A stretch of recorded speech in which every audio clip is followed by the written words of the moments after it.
સંતરામપુરમાં અતિવૃષ્ટિથી પીડિત ભાગ્યા મજૂરોને વળતર અને સુરક્ષા આપવા માટે આદિવાસી પરિવારે મામલતદારને આવેદનપત્ર સુપરત કર્યું છે। મામલતદારે તમામ માંગણીઓ કલેક્ટર અને મુખ્યમંત્રી સુધી અભિપ્રાય સાથે મોકલવાની ખાતરી આપી છે। આ ઉપરાંત આવેદનમાં માંગણી કરવામાં આવી કે ભાગ્યા મજૂરોને થયેલા નુકસાનનું યોગ્ય વળતર તાકીદે મળે, તેમના પરિવાર પર કોઈપણ પ્રકારનું શોષણ કે અત્યાચાર ન થાય તે અંગે સત્તાવાળાઓ કડક પગલાં લે, શરત મુજબ નક્કી કરેલી રકમ પૂર્ણપણે ચૂકવવામાં આવે, શરતથી વધારે કામ કરાવવા જેવી અન્યાયી પ્રથાઓ બંધ કરવામાં આવે, બહેન બેટીઓ પર થતો કોઈપણ પ્રકારનો અન્યાય અથવા અત્યાચાર રોકવા માટે જરૂરી સુરક્ષા વ્યવસ્થા કરવામાં આવે। મિત્રો, હું છું સલમાન મોરાવાલા, બી ઇન્ડિયાની રિપોર્ટર સંતરામપુરમાંથી।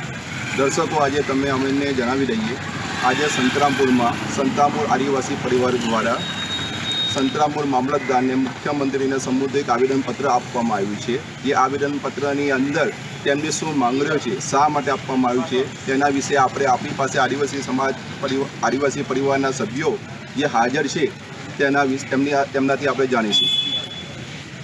શું નામ આપનું? સાહેબ, અમને વ્યવસ્થિત હાજી, આજે આદિવાસી પરિવાર સંતરામપુર દ્વારા જે કંઈક આવેદનપત્ર મામલતદાર અને મુખ્યમંત્રીને સંબંધિત જે આપવામાં આવ્યું છે તેના બારામાં આપશું કે શું માંગણી, શું રજૂઆત?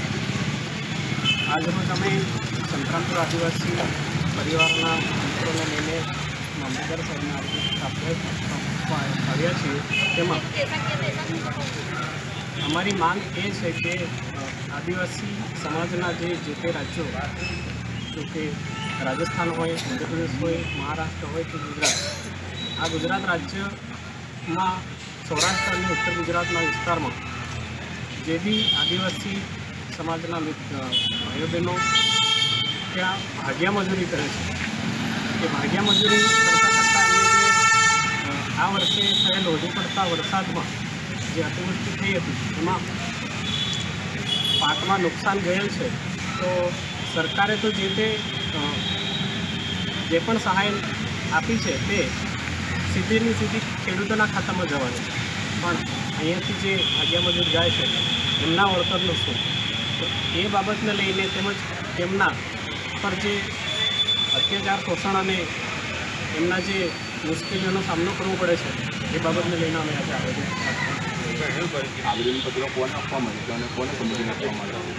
આવેદનપત્ર અમે આદિવાસી પરિવાર મારફત આદિવાસી પરિવારમાંથી ગુજરાતના મુખ્યમંત્રી સાહેબને આપવા આવ્યા છે। શું નામ આપનું? મારું નામ સાગર કાંતિલાલ દેશભાઈ ગામકોટા। આ બાબતે આપની એવું કેવું છે કે જે ગુજરાત અને જે તે કંઈ આજે મજૂરો બહાર ગામના મજૂર કામે ગયેલા હોય તેમને ભાગ્યા તરીકે રાખેલું હોય છે, મજૂર તરીકે બી કામ કરતા હોય છે, ત્યારે ખેડૂતો તેમના પર અત્યાચાર અને શોષણ કરતા હોય છે। જ્યારે 50% જે 100%ની ખેતી કરેલી હોય એમાં અમુક ભાગ્યાઓ 50% તરીકે રાખેલું હોય છે, અમુકને 30% લેખે રાખેલું હોય છે। જ્યારે આ કુદરતી હાજત નડી છે ત્યારે આ ભાગ્યાઓને ડરાવી ધમકાવી અને કાઢી મૂકવામાં આવે છે। એમને પૂરતા પ્રમાણમાં એમની જે નક્કી કરેલી શરત પ્રમાણેની જે મજૂરી છે એ વળતર ચૂકવવામાં આવતી નથી। અને જે અત્યારે સરકારે જે જાહેર કરી છે જે વળતર માટે જે અનાવૃષ્ટિ થઈ છે તે બાબતે ખેડૂતોને એ વળતર મળે અને ખેડૂતો જે તે ભાગ્ય રાખેલા હોય એમને પણ કાયદેસર એ જે વળતર છે તો પૈસા મળે, એમનું નુકસાન થયેલું મજૂરીનું નુકસાન થયેલું વળતર મળવી જોઈએ, એ અમારી માંગ છે। અને જે તે કંઈ ખેડૂતો છે એ અમારા જે ભાગ્યા જે ગરીબ અને નાદાન માણસો જે મજૂરી કરવા જાય છે તે આખી રાત ખેતરની અંદર પાણી વાળતા હોય છે। તેમનો પરિવાર જે એની અમારી જે બેન બેટીઓ હોય છે, ગરીબ માણસોની જે ભાગ્યાઓ રહી ચૂકેલા હોય એના ખેડૂતો દ્વારા તેમનું શોષણ કરવામાં આવે છે બેન બેટીનું, એ ના થવું જોઈએ। અને જે તે કંઈ જે શરત પ્રમાણે જે નક્કી કરેલું હોય એનાથી તદુપરાંત વધારાની મજૂરી કરાવવામાં આવે, એ મજૂરી ના કરાવવામાં આવે અને કાયદેસર એમને જે મજૂરી નક્કી કરેલી હોય એ વળતર પૂરેપૂરી આપવી જોઈએ। અને જે ખેડૂતો જ્યારે અન્યાય કરે છે એ અન્યાય ના થવો જોઈએ, એના માટે અમે એમ કે આવેદન મામલતદાર સાહેબને આપ્યું છે। એ મામલતદાર સાહેબ દ્વારા મુખ્યમંત્રી સાહેબ ભૂપેન્દ્રભાઈ પટેલને પહોંચવું કરે સંબોધીને એવી અમારી આજે આદિવાસી પરિવાર તરફથી આ મજૂર સંઘને જે તે કંઈ મજૂરી કરવા જાય છે તેને વળતર પૂરેપૂરી મળે, એમના વિશે અન્યાય ના થાય એ અમારી માંગ છે।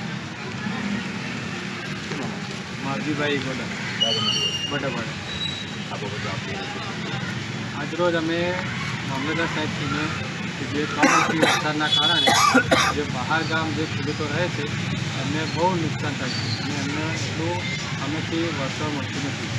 જેમ કે આપણે અહીંયા મહિપાલભાઈ અને કાંતિભાઈ કીધું કે ખેડૂતોને બહુ મુશ્કેલી પડે છે, સ્ત્રીઓનું પણ શોષણ થાય છે, એમને પણ દબાણ આપવામાં આવે છે, એમને ત્યાં રાખીને એમને મજૂરી કરવામાં આવે છે. તો આ માટે અમે મામલતદાર સાહેબશ્રીને આવેદનપત્ર આપ્યું છે અને મામલતદાર સાહેબશ્રીએ કીધું છે કે અમે આ રજૂઆત તમારી મુખ્યમંત્રી સાહેબશ્રીને કરશું અને વળતર મળવું.